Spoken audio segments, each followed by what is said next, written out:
I'm way too lazy to set up a lamp. We're just gonna go with it. I'm gonna check out the lube first.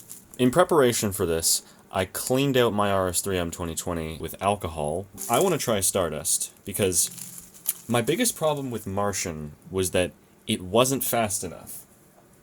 So I got Lunar, and it still kind of wasn't fast enough. Okay, for my purposes, now that I've cleaned it, it'll probably feel great, but I want to see just how fast this is. Also, I have a 4x4, and Lunar doesn't work as well for that. I find it gums up very quickly.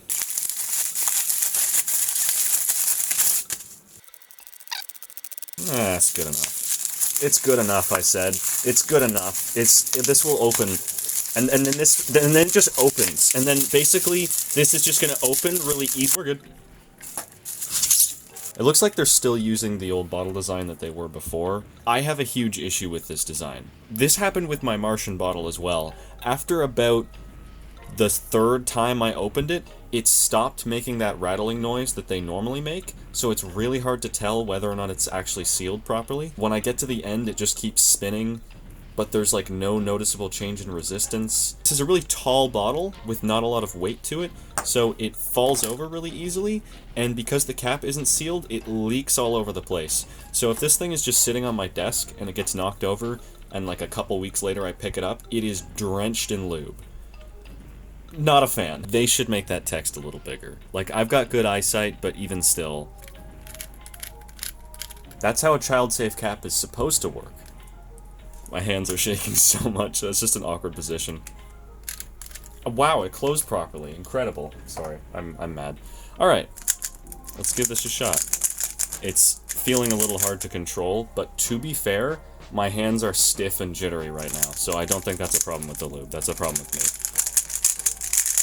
Okay. I like this. Okay. When I got my first RS3M, out of the box, it was a little bit faster than I was expecting, but I quickly got used to it. Then after using that one for like a year, I broke it. So I bought this one. This one was tight and stiff and crunchy out of the box. I don't know if I just got a bad one, or if the stickered ones are different to the stickerless ones, or if I just wasn't used to it because I'd broken in the other one. My PB is 7.99, and my average is still 13. That's how inconsistent I am. There's a pair here. I'm not gonna bother trying to preserve it. I just want to see if I can do this cross well. Nope, I can't. Well, somehow the pair got preserved anyway.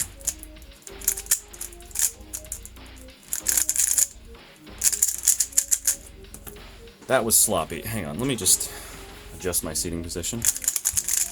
Okay, yeah, I was sitting in an awkward position. I felt that corner twist underneath my thumb. We'll do white.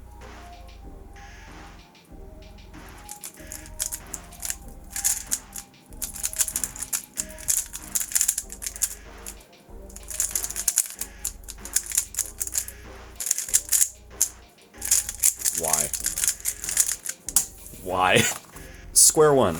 Let's give it a shot. This box is a little bit... See, look, I made it better. Oh. It is actually better than the Moyu one. Really, Moyu, this is what you call a cube stand? It actually, like, you know, doesn't look like it was produced for 3 cents. Whatever. Wait, is that just a spacer to make it look bigger than it is? Nice job, Yushin. Oh, wow. Look at that. That is nice and scratched up. It's also a little bit lubed. Maybe this one was dropped on the factory floor and they just threw it in.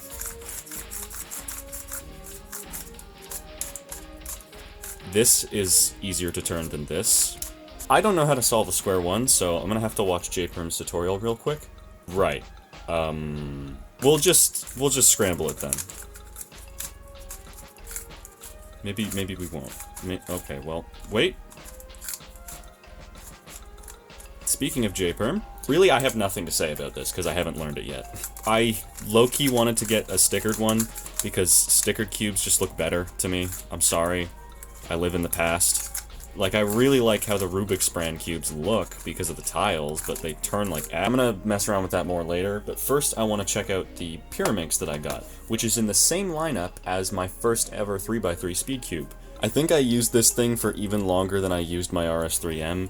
I mean, look at all of the edge pieces are super glued together. Not like most of them, literally all of them. When I got this, I really liked it, but after a while I started to hate it. The problem is it's too flexible, especially the corners, and the corner cutting isn't good enough. And also I broke it.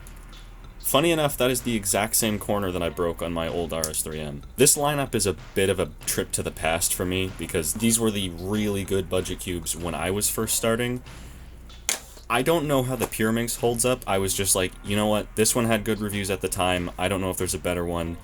If there is a better one, I'll get it when I have money. I just want to try it. Right, they shrink wrap the giant plastic box, and inside the box it's probably also shrink wrapped.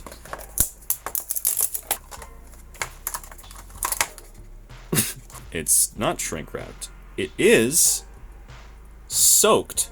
Allow me to demonstrate my monstrous knowledge of this puzzle.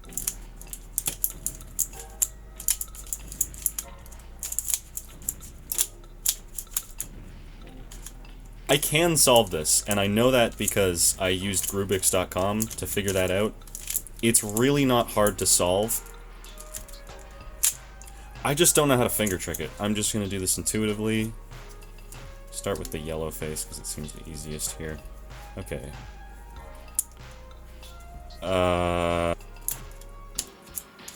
That's flipped. Oh, wow.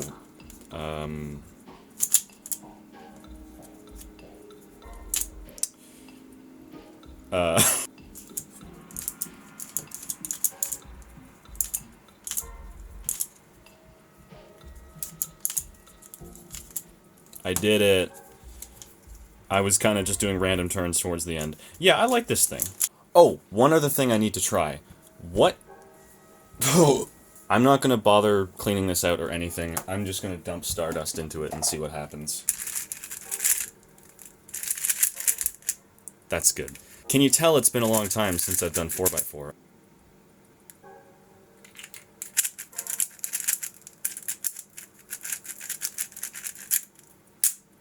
We'll just give it a solve. Which, by the way, I'm terrible at.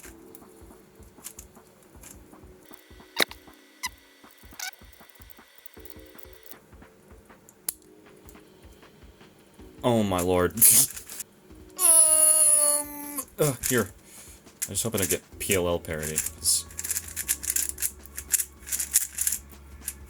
I'm terrible at OLL parity, but PLL parity I'm particularly bad at. That was a well-executed R-perm. For reference...